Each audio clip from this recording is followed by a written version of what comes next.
everyone. Thank you, Dr. Aparna, for your nice presentation. I will be just talking upon only on the history and the epidemics and what is Hahnemann's suggestion in the epidemic conditions. Like if there is an epidemic condition which is of any acute epidemic with one single attack, then what is his instruction and what we have to follow, that I'll just tell in brief. And my topic is entirely upon the previous history, how homeopathy have helped in the earlier epidemics. Maybe from the days when homeopathy have been discovered, only that information I have.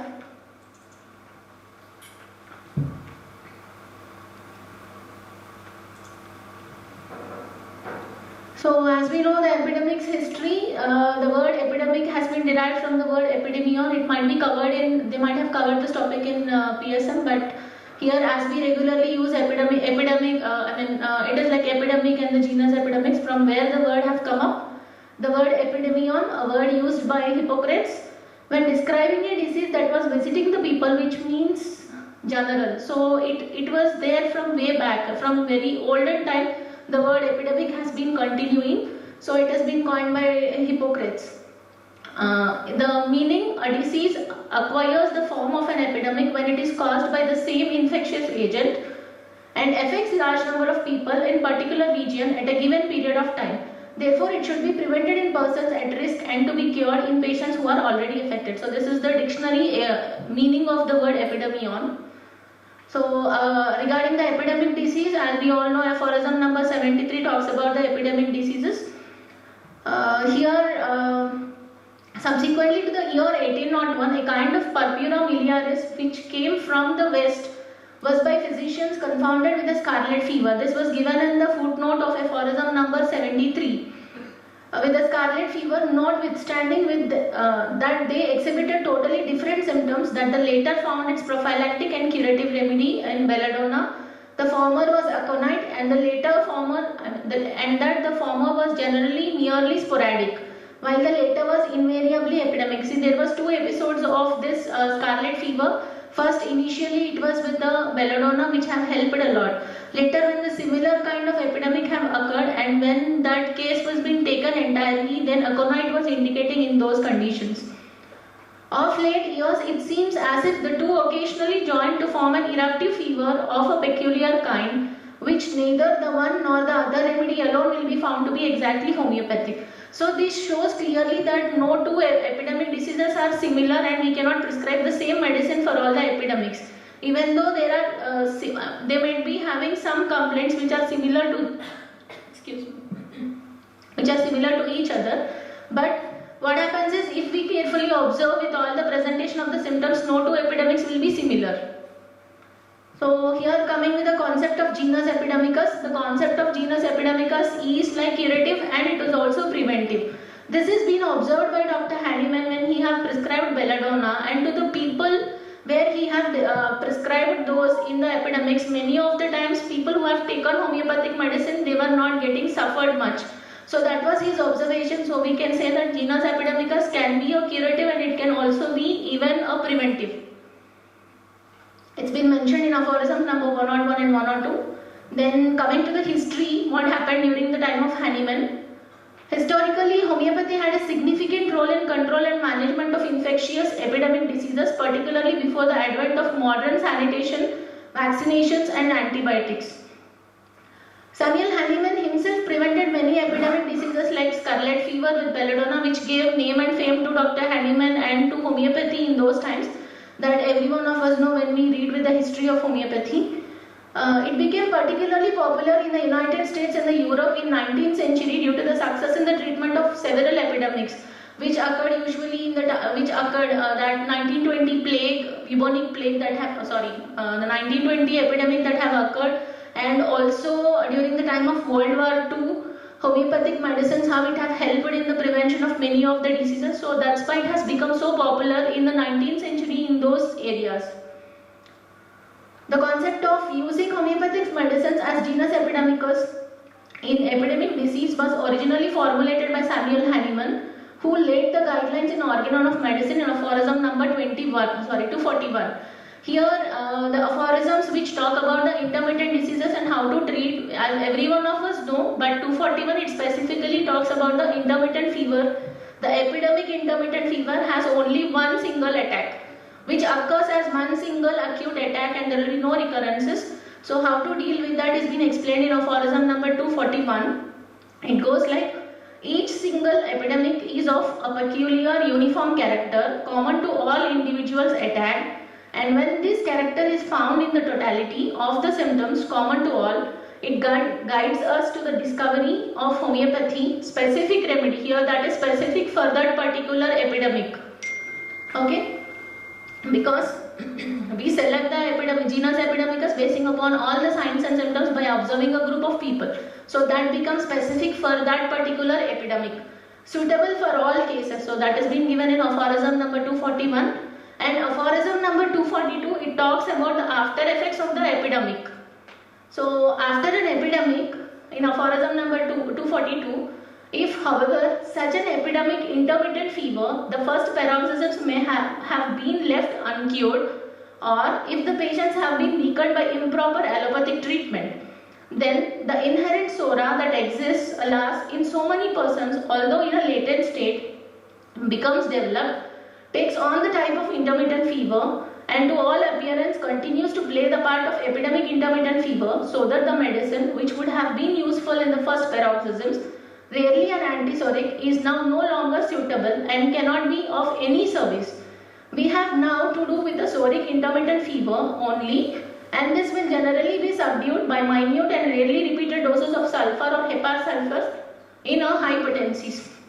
See, pardon me if I am going wrong, but after an epidemic we generally come up with the complications. Maybe in our day-to-day practice we see many people who come up saying that I have become, I have a case, I have not mentioned it here, a patient, he was 45-year-old, he was RT-PCR negative, but he was being hospitalized for 5 to 6 days because and they have given him this COVID-19 treatment. So after the treatment, where the patient had severe cough, fever, everything, but only RT-PCR was negative. Okay, so when he returned home, he had this continued prostration for more than 3 months.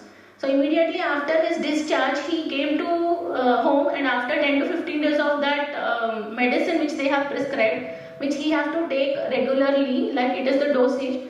So he had a complaint of shortness of breath. He was telling that whenever he sits in a closed room, he has the shortness of breath, and upon the consultation of his physician told him to continue with the Aerocords daily 3 times per day for almost 3 months. He was supposed to take that Aerocord because to get relieved of his shortness of breath. So he continued using that for almost 2 months, but there was no relief of his complaints. So he was my old patient. He have been coming to my clinic past 3 to 4 years.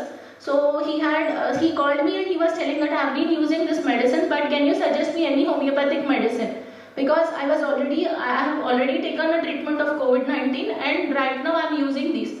So when I have inquired with his case, he told me that he has thirstlessness and he has depression.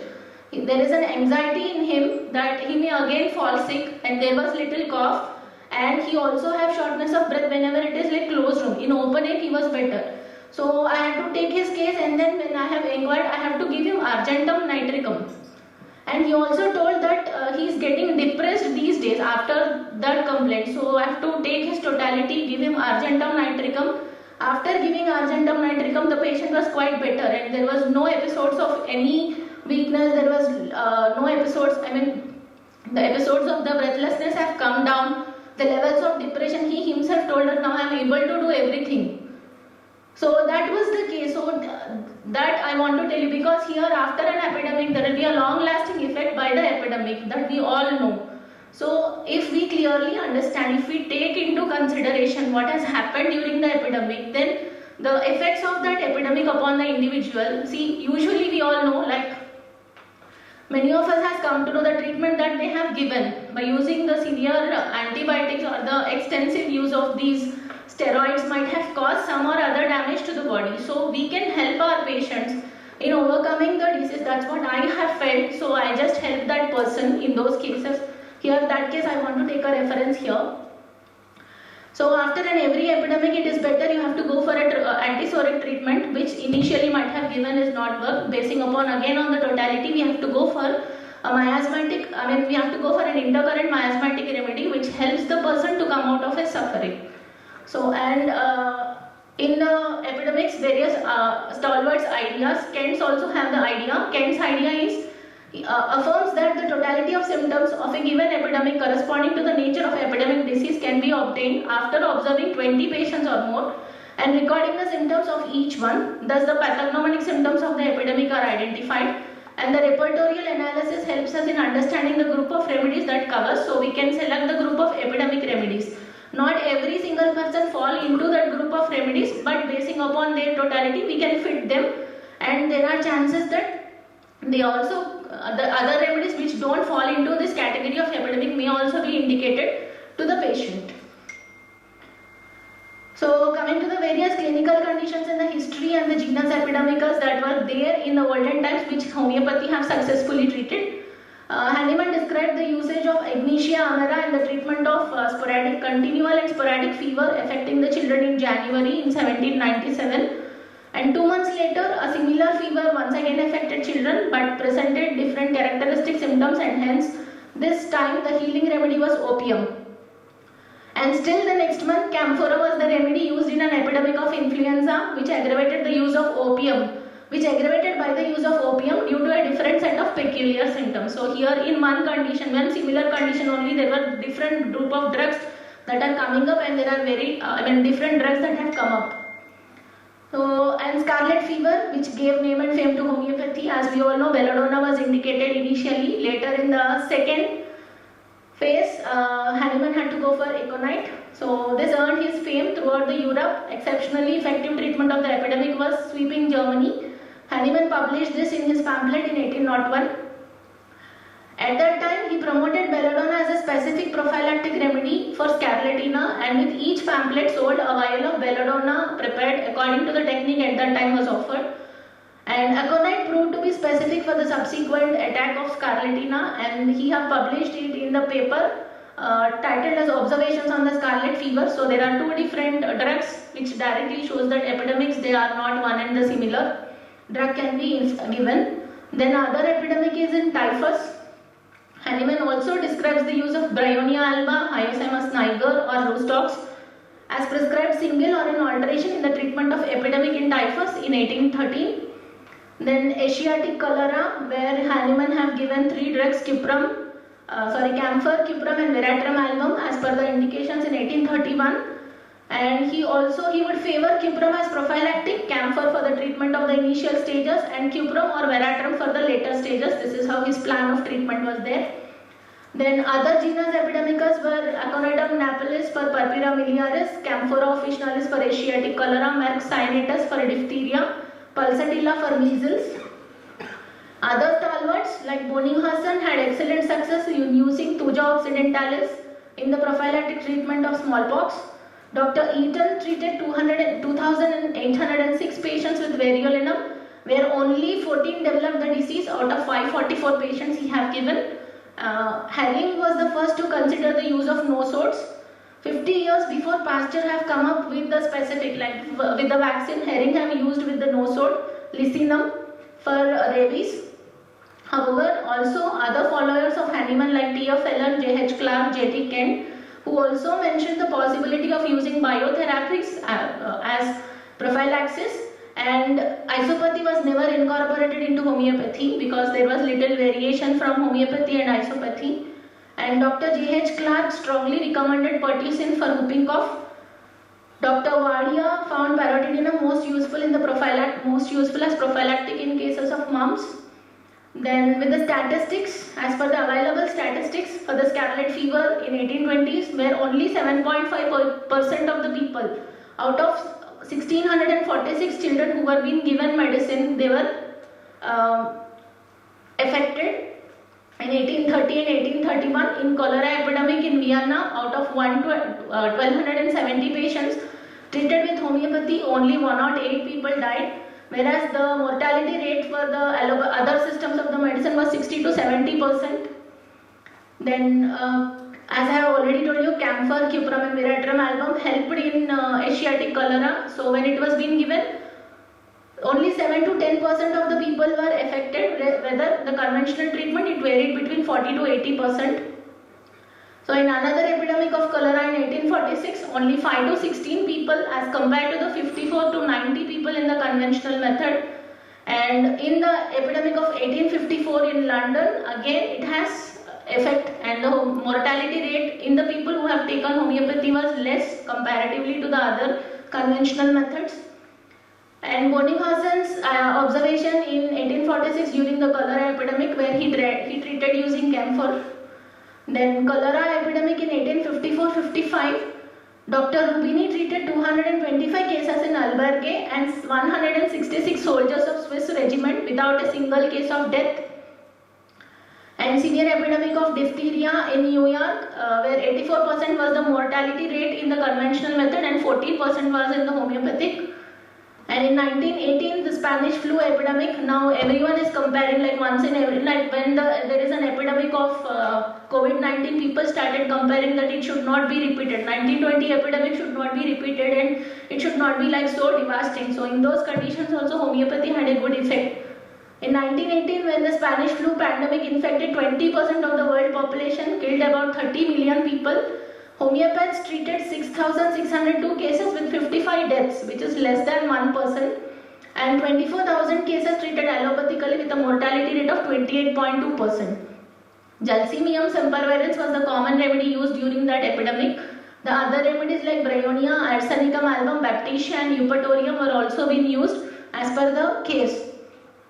Dr. Grimmer stated over 30,000 individuals received Lethaeris sativus, successfully prevent the polio, and no one had any side effects. And in late 1990s, as we all know, the Japanese encephalitis and the preventive that is being given is like BCT, Belladonna calcarea carp tuberculinum. So that have an efficient work in reducing the mortality and also with the prevention. So after its commencement in 1919 till 2004, there appeared a drastic reduction in the morbidity and mortality. And some scientifically conducted research studies in the recent past showing the beneficial role of homeopathic genus epidemicus in preventing the spread of diseases in various disease outbreaks as chikungunya, dengue fever, Japanese encephalitis and cholera have made the application of the GE prophylactic stand the test. And recently, when Dr. G. Srinivasulu sir have come to our college as an examiner, I had a just small talk, and he told in a common conversation, he told that along with the other scientists of IICT, they were studying Belladonna calcarea carp and tuberculinum in vitro and what are the changes that they are been producing. So that time he have sent me some article that their team have done, and what is the role of tuberculinum in vitro, how it is affecting, how it is working on the various cells in vitro, that he have shared with us. So here, if by chance, if we have anything to be proven, like how the BCT was acting on, that was the scientific basis that we can even readily tell. So for a serious dengue, later on when many of these epidemics have come up, like the chikungunya or the dengue fever, when many of us have prescribed Eupatorium perfoliatum for dengue, that we all know, many of us have seen in our day-to-day practice. So for a series of dengue fever outbreaks over the years in Brazil, that is in 2001 and from 2001 to 2012, Eupatorium perfoliatum was very effective in reducing the complaints, and it has significantly controlled, and the occurrence was about 80 to 90% in the other, where people have been better. During the 2016 outbreak of dengue and chikungunya in Delhi, Eupatorium perfoliatum have acted well, and it has prevented about 85% of the population in the homeopathic group from this disease. So this information, this latest information, this I have collected from the CCRA journal, that they have done extensive work and on those things and how homeopathy could effectively work. So this is what that I have gathered, the role of homeopathy in the epidemics. And thank you all for giving me this opportunity. Thank you one and all.